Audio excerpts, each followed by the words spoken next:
மேலோட்டமா அந்த நிலத்தை சின்ன சின்ன நிலப்பரப்புகளா பிரிச்சிருக்கும். அந்த பிளவுகளை, நிலப்பிரிவுகளை அப்படியே பல 1000 கிலோமீட்டருக்கு பெருசா கற்பனை பண்ணி பாருங்க.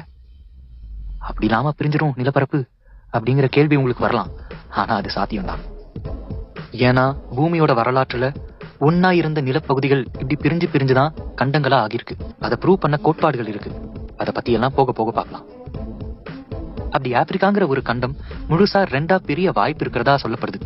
அப்படி பிரிஞ்சா அந்த பிரிவு எப்படிப்பட்டதா இருக்கும், என்ன நடக்கும், அப்படி பிரிய போகுதுன்னா அதுக்கான காரணம் என்னவா இருக்கும், பிரிஞ்சதுக்கு பிறகான விளைவுகள் எந்த மாதிரி இருக்கலாம். இந்த கேள்விகளுக்கான பதில்களை தான் இந்த ஷோல டீடைல்டா அலசி ஆராய போறோம். ஆப்பிரிக்கா பிரியறத ஒரு சாக்கா வச்சுக்கிட்டு ஆப்பிரிக்காவோட வரலாறு, பூமியோட வரலாறு, பூமியோட பல்வேறு அடுக்குகள், ஆப்பிரிக்க நிலப்பரப்போட சிறப்பம்சங்கள், ஆப்பிரிக்காவோட வறுமைக்கு பின்னாடி இருக்கிற மிக நீண்ட வரலாறு அப்படின்னு இன்னமும் எக்கச்சக்கமான விஷயங்களும்